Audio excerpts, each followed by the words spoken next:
Hello and welcome back to Weekly Buying Tips. I'm Dean Berman from Berman Buys. Today we're going to try and work out why a property market is affordable or expensive. Is it just one certain point, or are there multiple reasons? To best start, I think it's important to answer the question, what is a property market? I think property has something to do with the answer, but fundamentally a property market is all about its people, its residents. Property is a byproduct of this. Almost an afterthought. Without residents, you wouldn't have a market. Wouldn't you agree? For example, in a really extreme case, a town with the nicest houses in the world, but for whatever reason, no one wants to live there. Maybe there's something stopping people living there, like some environmental incident or some natural phenomena. Whatever the case, there's no demand. You would achieve a great bargain in this market, i.e., free, as there's simply no competition and ample supply. But you would be living by yourself in isolation, and who wants that? I think this is the fundamental point of our question. Understand the people and you understand the market. To get a clearer understanding on how to answer our question, I analysed property markets with over 2,000 residents in the area or more. The main reason I did this is because markets with populations of 2,000 or less, or smaller populations, tend to be more heavily influenced by small changes in numbers, which can influence the end outcome, which we certainly don't want. I looked at the most affordable and the most expensive property markets in New South Wales, Victoria, and Queensland. The main reason why I did this was to try and get an understanding amongst all three states if there was any replicatable data that we can use in understanding what may or may not affect these markets. From my analysis of over 20 potential impacting reasons, I found 5 which really stood out above the rest. As a youngster, you're generally told to study hard, and as such, many families buy properties near schools with fantastic reputations. They want their children to have a fantastic education, and generally after primary or secondary school, that child can usually land up at university. Well, based on my analysis, this is actually a driver of what can affect an affordable or expensive property market. The percentage of the population that have completed a bachelor degree in the affordable property markets was around 10%, compared to just under 50% in the more expensive markets. This is about a 5 times difference. This tends to imply that there's a higher number of residents in the more expensive market with a higher level of education.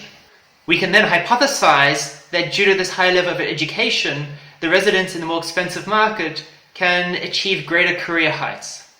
This actually seems to be the case. About 30% of residents in the affordable property markets were in either professional or management positions, compared to over 60% in the more expensive property markets. This is further implying that a higher proportion of residents in the expensive property markets are using their education levels and subsequent skill sets to further their careers.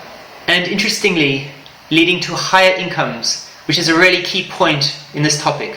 You would think higher incomes would lead to higher property prices, as residents can afford to save for a higher deposit, they can afford to borrow more, they can afford to repay more, and they can even afford to invest more in the local area. Based on my research, this is actually true.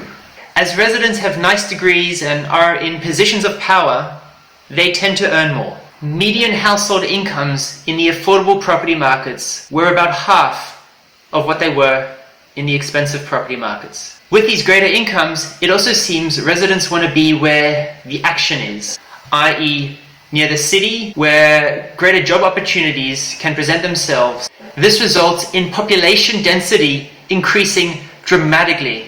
Another pivotal point in my findings. In affordable property markets, I found there was around 200 people or less per kilometre squared, compared to over 3,000 people per square kilometre in the more expensive property markets. Further implying residents are living closer to each other and in more built-up conditions. Land starts becoming scarcer, and the number of houses starts to decrease, resulting in higher levels of apartments compared to houses.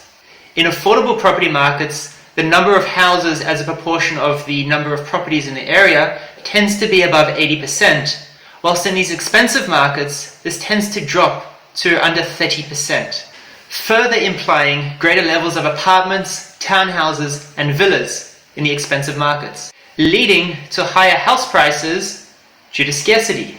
I found things like median ages and unemployment rates didn't really portray a clear picture of whether a market was affordable or expensive. I also would have thought that a growing population would lead to a more expensive property market, whilst a shrinking population would lead to a more affordable property market.